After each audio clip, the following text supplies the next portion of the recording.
오늘 느헤미야 1장 말씀을 가지고 함께 은혜를 나누고자 합니다. 하나님께서 친히 말씀하여 주실 줄로 믿습니다.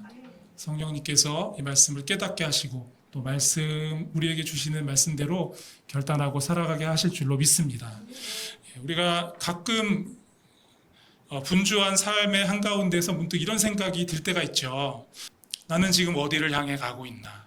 나는 누구이며 어디에 속한 사람인가? 세상이 요구하는 그런 속도에 맞춰서 앞만 보고 열심히 달려가다 보면 정작 내가 서 있는 자리가 어디인지조차 놓치고, 정말 중요한 건데 그것을 놓치고 살아가기가 쉽습니다.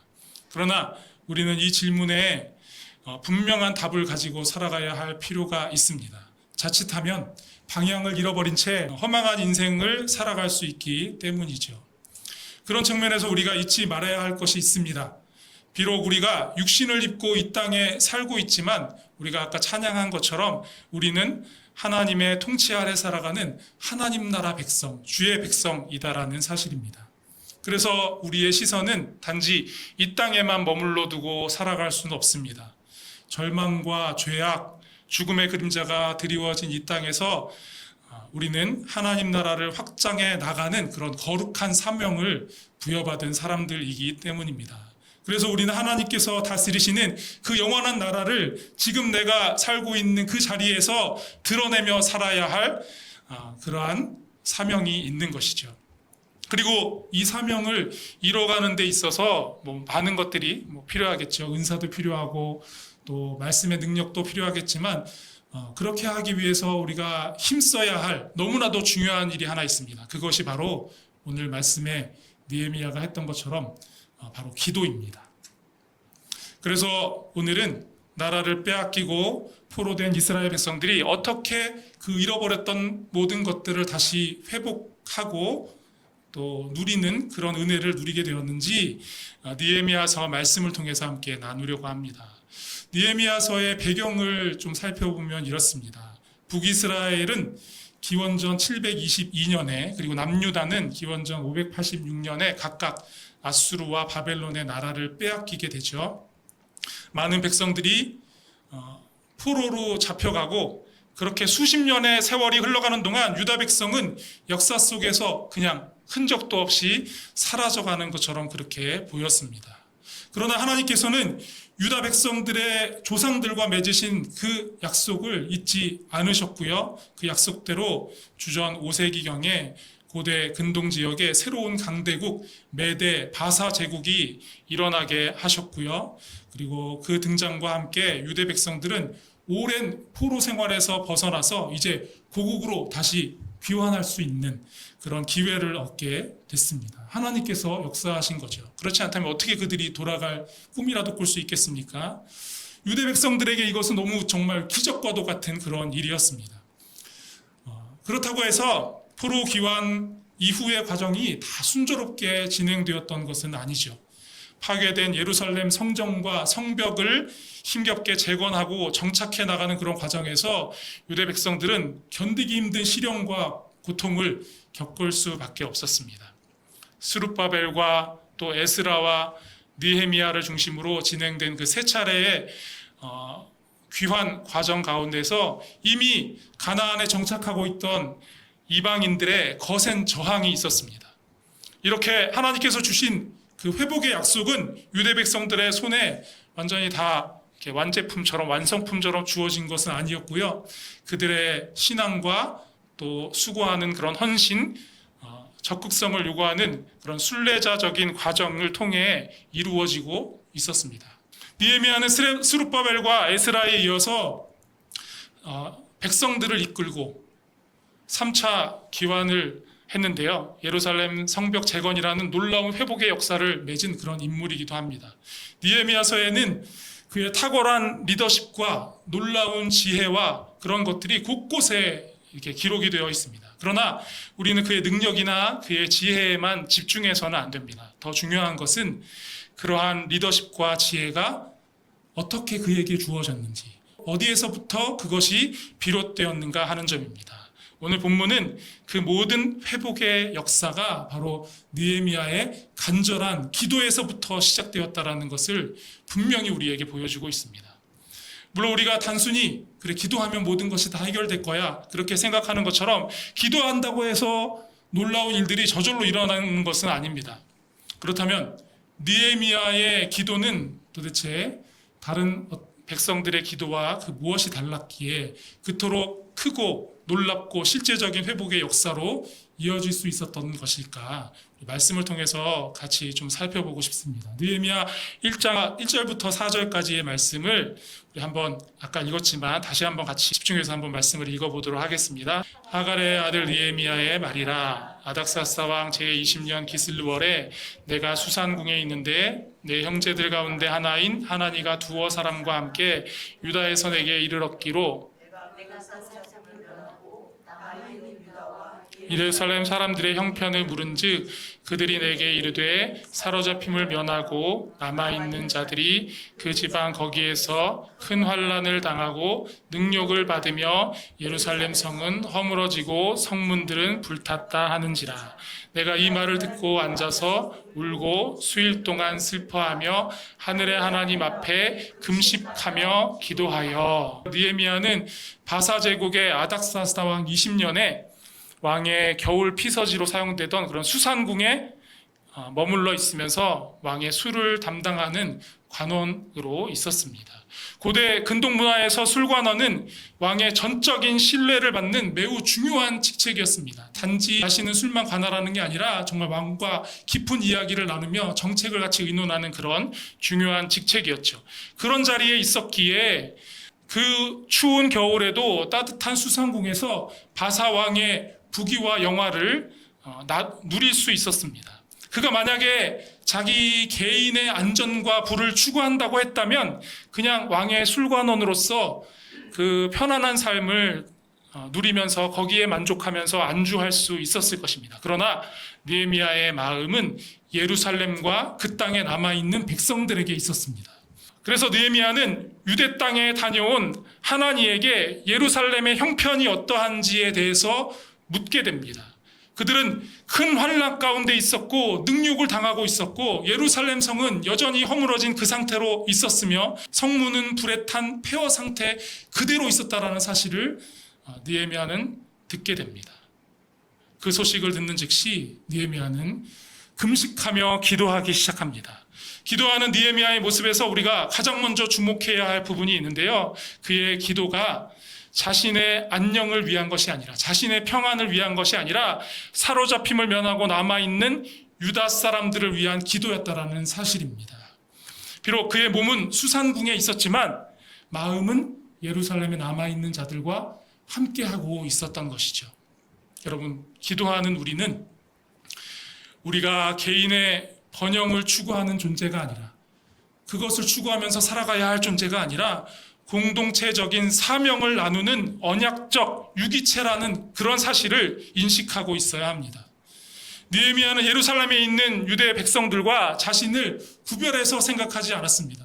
그곳에 남아있는 자들의 아픔은 느헤미야로 하여금 수산궁의 화려함을 포기하고 금식하며 기도하도록 만드는 충분한 계기가 되었던 것입니다. 여러분, 우리 삶에 놓여있는 여러 가지 급한 문제들, 그 해결을 위해, 그 문제의 해결을 위해 우리는 당연히 기도해야 할 것입니다. 그러나 동시에 우리는 이 나라와 이 민족을 위해 기도해야 합니다. 그것이 하나님께서 우리에게 주신 사명이기 때문입니다. 이 나라와 민족의 미래가 우리의 기도에 달려있다라고 해도 과언이 아닌 것이죠. 기도로 이 나라와 교회를 일으키는 하나님 나라의 기도 용사가 다 되실 수 있기를 우리 주님의 이름으로 축복합니다. 여러분의 기도를 들으시고 이 나라를 회복시키시고 정결케 하시고 다시 일으켜 세워주실 줄로 믿습니다. 여러분, 느헤미야가 기도하는 모습을 통해서 우리가 기도 생활에서 가져야 할 중요한 자세를 발견하게 되는데요. 느헤미야가 예루살렘의 처참한 형편에 대해서 소식을 전해 듣고 다른 어떤 노력과 시도를 하기에 앞서서 가장 먼저 기도했다라는 사실입니다. 그는 자신의 경험과 직위와 영향력을 사용해서 무엇을 내가 할 수 있을까? 무엇을 내가 어떤 일을 해야 될까라고 생각할 수도 있었을 겁니다. 누구를 찾아가거나 또 머리를 싸매고 누군가와 대책 회의를 할 수도 있었을 겁니다. 그러나 느헤미야는 그 어떤 일을 시작하기 전에 크고 두려우신 하나님을 부르며 그 앞에 무릎 꿇고 가장 먼저 기도했습니다. 기슬루월에 시작한 기도가 니산월에 아닥사스다 왕 앞에 자기의 고민을 말할 기회를 얻을 때까지 4개월 동안이나 그 기도가 지속되었다라는 것이죠. 하나님의 섭리가 분명히 확인될 때까지 그는 어떠한 행동도 취하지 않고 우선 기도에 매진하였습니다. 드디어 아닥사스다 왕 앞에 자기의 고민을 말할 기회를 얻었을 때도 느헤미야는 먼저 하나님께 기도했습니다. 2장 4절 말씀을 제가 한번 읽어보겠습니다. 왕이 내게 이르시되 그러면 네가 무엇을 원하느냐 하시기로 내가 곧 하늘의 하나님께 묵도하고, 왕이 그의 얼굴에서 고민이 느껴져서 물었을 때도 그냥 섣불리 대답하지 않았죠. 기도했습니다. 그리고 2장부터, 오늘 읽지는 않았지만 2장부터 계속 이어지는 말씀을 보면 그의 기도에 대한 응답의 일환으로 하나님께서 허락하신 때가 왔죠. 예루살렘으로 돌아가서 성벽을 재건하는 그 마음의 소원을 이룰 기회가 왔습니다. 느헤미야는 그때가 왔음을 인지했을 때 가장 신속하고 적극적인 자세로 슬기롭게 여러 가지 일에 대처하는 것을 보게 됩니다. 그가 그렇게 신속하게 또 적절한 대처를 할 수 있었던 것은 다름 아니라 그가 오랜 시간 동안 먼저 기도하면서 그 일을 준비했기 때문입니다. 기도를 선행하는 삶을 통해 지혜를 얻은 사람이었기 때문에 그것이 가능했던 것이죠. 사랑하는 성도 여러분, 다른 어떠한 시도와 노력이 기도보다 앞서지 않게 되기를 간절히 바랍니다. 무엇을 계획하고 실행하기보다 가장 먼저 기도의 자리에 나아가는 여러분들이 되실 수 있기를 바랍니다.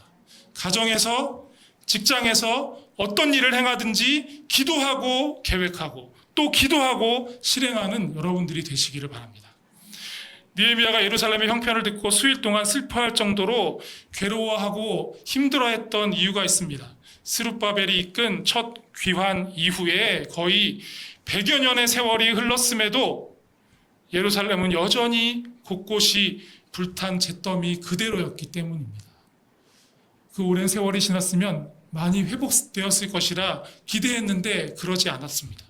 느헤미야 6장 15절 말씀을 보면 성벽의 역사가 52일 만에 엘루월 25일에 끝났다라고 분명히 기록하고 있는 것을 우리가 보게 됩니다. 산발랏, 도비야, 게셈, 또 일부 유대 귀족들의 방해와 위협이 있었던 것을 우리가 생각하면 정말 놀라울 정도로 빠른 시일에 성벽 재건하는 일을 완성했던 것이죠.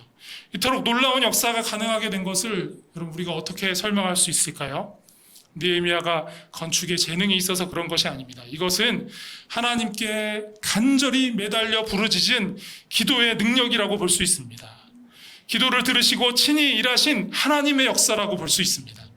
느헤미야 1장이 없으면 예루살렘에 일어난 이 회복은 아무리 생각해도 설명이 안 되는 그러한 일들인 것이죠. 여러분, 저희가 창립 감사 예배를 이제 지지난주에 드렸는데, 창립 감사 예배를 준비하고 또 그 예배를 드리면서 여러 분들을 만나고 또 여러 분들과 연락하고 이야기를 나누었는데요. 그 과정에서 제가 다시 발견하게 된 것이 있습니다. 제가 생각했던 것보다 더 많은 분들이 리조이스 교회를 위해서 기도하고 계셨다라는 사실입니다. 성령님께서 그렇게 하신 거죠. 사랑하는 성도 여러분, 여러분의 삶에도 뜨겁고 간절한 기도에서부터 시작된 놀라운 회복의 역사가 일어나게 되시기를 축복합니다. 그 역사가 우리 교회 안에서 일어나게 되기를 간절히 바랍니다. 느헤미야의 기도 속에서 우리가 기도하면서 꼭 실천하고 적용해야 할 매우 중요한, 어쩌면 기도 생활에서 가장 중요한 요소라고 말할 수 있는 것을 우리가 발견하게 되는데요. 5절 말씀을 한번 제가 읽어보겠습니다.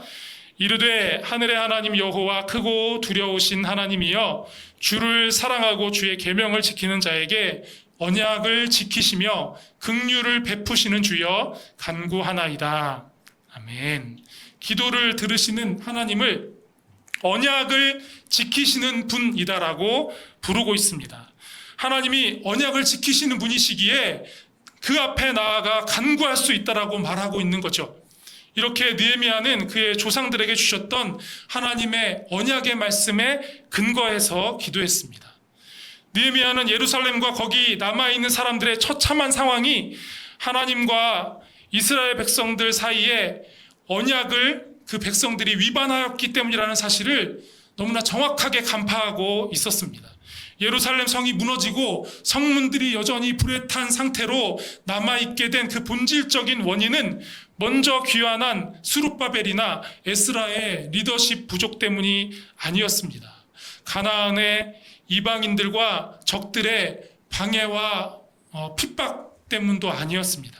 그것은 이스라엘이 하나님의 언약을 어겼기 때문이었습니다. 그래서 7절을 보면 그는 기도 가운데 나와 내 아버지의 집이 범죄하여 주를 향하여 크게 악을 행하여 주께서 주의 종 모세에게 명령하신 계명과 율례를 지키지 아니하였다라고 회개하고 있는 것을 우리가 보게 됩니다. 그리고 8절과 9절에서는 이렇게 기도하죠. 옛적에 주께서 주의 종 모세에게 명령하여 이르시되 만일 범죄하면 내가 너희를 여러 나라 가운데 흩을 것이요 만일 돌아와 내 계명을 지켜 행하면 너희 쫓긴 자가 하늘 끝에 있을지라도 내가 거기서부터 그들을 모아 내 이름을 두려고 택한 곳에 돌아오게 하리라 하신 그 말씀을 이제 청하건대 기억하옵소서. 이렇게 기도하고 있습니다. 범죄하였던 백성이 돌아와서 하나님의 계명을 지켜 행하면 돌아오게 하시겠다라고 말씀하신 그 언약을 기억해 주시고 그대로 회복시켜 달라고 간청하면서 기도하고 있습니다. 우리의 잘못과 죄악을 진단하고 밝혀낼 뿐 아니라 그 문제를 궁극적으로 해결하고 회복시키는 능력이 다른 데 있는 것이 아니라 말씀에 있기에 그 말씀에 근거해서 기도하고 있는 것입니다. 이렇게 말씀에 근거해서 시작된 느헤미야의 기도는 결국 하나님의 그 크신 뜻을 이루는 데까지 나아갈 수 있었는데요. 그렇게 할 수 있었던 이유가 있었죠. 그것은 바로 그의 기도가 끊이지 않는 지속적인 기도였기 때문입니다. 1장 4절 말씀을 보면 예루살렘의 그 비보를 들은 그는 수일 동안 슬퍼하며 하나님 앞에 금식하며 기도했습니다. 또 6절을 보면 그의 기도는 주야로 이어졌다라고 분명히 기록하고 있습니다. 그렇게 느헤미야는 예루살렘 성벽 재건을 기도로 시작해서 기도로 진행시켰고 또 끝까지 기도로 마무리했습니다. 여러분 13장 29절부터 31절까지의 말씀 우리 한번 같이 읽어보실까요? 시작. 내 하나님이여 그들이 제사장의 직분을 더럽히고 제사장의 직분과 레위 사람에 대한 언약을 어겼사오니 그들을 기억하옵소서. 내가 이와 같이 그들에게 이방 사람을 떠나게 하여 그들을 깨끗하게 하고 또 제사장과 레위 사람의 반열을 세워 각각 자기의 일을 맡게 하고 또 정한 기한에 나무와 처음 익은 것을 드리게 하였사오니 내 하나님이여 나를 기억하사 복을 주옵소서. 여기서 놀라운 사실을 우리가 발견하게 됩니다. 기도하면서 예루살렘 성벽 재건을 시작한 그 사역이 완성되었을 때 단순한 성벽 재건 이상의 결과가 나타나게 되었다라는 사실입니다. 재건된 그 성벽 안에서 이스라엘 백성들의 신앙과 삶의 개혁이 일어나게 된 것입니다. 모든 다 흩어졌던 것들이 어수선해졌던 것들이 다 질서를 잡고 이제 하나님 앞에 바로 설 수 있게 되었다라는 겁니다. 그들은 예루살렘 성벽을 재건하기 위해서 예루살렘에 돌아와 모였는데 성벽 재건의 일을 마친 후에는 그들의 영적인 삶이 다 회복되는 아름답고 놀라운 결과를 보게 된 것이죠. 느헤미야가 생각했던 그 수준을 훨씬 뛰어넘는 크신 하나님의 뜻이 그곳에 이루어지게 된 겁니다. 바로 여기서 우리가 감당하는 일이 기도로 시작해서 기도로 완성될 때 그 가운데 얼마나 위대하고 아름다운 일들이 이루어지는 것을 보게 됩니다. 기도의 자리에서 낙심하지 않고 끊이지 않는 지속적인 기도로 하나님 앞에 나아가는 여러분들이 되실 수 있기를 바랍니다. 그 기도는 우리의 상황을 하나님의 크고 놀라운 뜻을 이루는 아름다운 모습으로, 그런 자리로 변화시켜 나갈 것입니다. 여러분, 우리가 지금까지 나눈 내용들을 좀 정리해 보면 이렇습니다. 느헤미야는 모든 다른 일에 앞서서 먼저 기도했죠. 모든 일에 선행하여 오직 하나님께 기도하며 하나님을 의지하며 나아갔던 그 느헤미야의 기도는 이렇게 예루살렘의 환란을 자기 일처럼 여기는 그런 공동체적인 영성을 가진 그런 기도였습니다. 또한 하나님의 언약의 말씀에 근거한 기도였습니다. 그리고 낙심과 절망으로 인해 끊이지 않는, 포기하지 않는 지속적인 기도였습니다. 이런 느헤미야의 기도에 응답하셔서 하나님께서 역사하신 것이죠. 여러분, 우리는 기도할 때마다 하나님께서 그 기도에 들어 응답하여 주시기를, 하나님이 역사하시기를 기대합니다. 그런데 사실 하나님께서 어떻게 기도에 응답하시며 우리가 간구한 그 일을 이뤄가시는지 그 과정, 우리가 잘 모르는 경향이 있습니다. 그냥 기도만 하고 있으면 기적같이 저절로 일이 해결될 것이라고 막연히 생각하는 분들이 적지 않다라는 사실입니다. 그런데 오늘 느헤미야의 기도를 살펴보는 것이 우리에게 주는 유익이 있습니다. 어떤 기도를 드려야 하는지에 대한 가르침만이 아닙니다. 기도 응답의 과정에서 하나님께서 기도하는 사람들의 삶 속에 어떻게 일하시는지를 우리가 상세하게 확인할 수 있는 그런 은혜를 주시는 거죠. 여러분, 느헤미야가 기도를 시작한 지 4개월여가 지난 어느 날 아닥사스다 왕은 느헤미야의 얼굴에 근심빛이 있다라는 것을 발견하게 됩니다. 그래서 왕이 느헤미야에게 네가 병이 있을 리가 없는데 어째서 얼굴에 그렇게 근심이 수색이 가득하냐라고 묻게 되죠. 그런데 이상한 것은 2장 2절에 그때 느헤미야가 크게 두려워하였다라는 사실입니다. 왜 얼굴빛이 그렇게 안 좋냐 물어보는데 그 질문에 아주 두려워 떨고 있었다라는 말씀입니다. 당시에 페르시아의 왕국의 법도에 따르면 왕의 최측근으로서 느헤미야는 왕의 심기를 살피며 또 왕을 즐겁게 해야 할 그런 책임이 있는 그런 사람이었습니다. 그런데 그런 사람이 얼굴에 슬픈 표정을 하고 있었기에 중벌에 처해져도 더 이상 할 말이 없는 그것이 바로 이 페르시아의 법도였습니다. 그런데 왕이 느헤미야에게 근심빛이 있는 것을 염려하는 마음으로 그 이유를 물었다는 것은 흔히 있을 수 없는 일이죠. 그냥 그런 질문도 하지 않고 그 왕 앞에서 표정이 안 좋은 사람은 그냥 끌어내는 겁니다. 그냥 눈짓만 이렇게 하면 끌어내서 소리 소문 없이 사라질 수도 있다라는 거죠. 그리고 그 물음에 느헤미야가 자신의 마음에 있었던 것을 다 이야기하고 예루살렘에 가서 성벽을 재건할 수 있게 해달라는 그런 청을 드린다라는 것은 상당히 위험한 일이었습니다. 왕이 자신의 측근들 가운데서 유대인들을 싫어하는 그런 사람들의 말을 듣고 그 청을 거절한다면 유대인들을 오히려 더 큰 위험에 빠질 수도 있게 하는 그런 일이 되기 때문입니다. 그런데 느헤미야는 그런 부담을 안고 그런 위험을 안고 감수하고 예루살렘 성벽을 재건할 수 있게 해달라고 부탁했고, 그리고 그 과정에 필요한 왕의 조서까지 요구했습니다. 이것은 하나님께 신실하게 기도로 나아간 느헤미야에게 하나님께서 특별한 지혜와 담대함을 부어주셨다는 사실을 보여주는 거죠. 하나님께서는 기도하는 사람에게 지혜와 용기와 능력과 힘을 주셔서 그 일을 결국에는 이루어 나가게 하십니다. 얼마나 감사하고 놀라운 일입니까? 사랑하는 성도 여러분, 성령님께서 오늘 여러분에게 우리 리조이스 교회에 기도의 영을 부어 주시기를 기대합니다.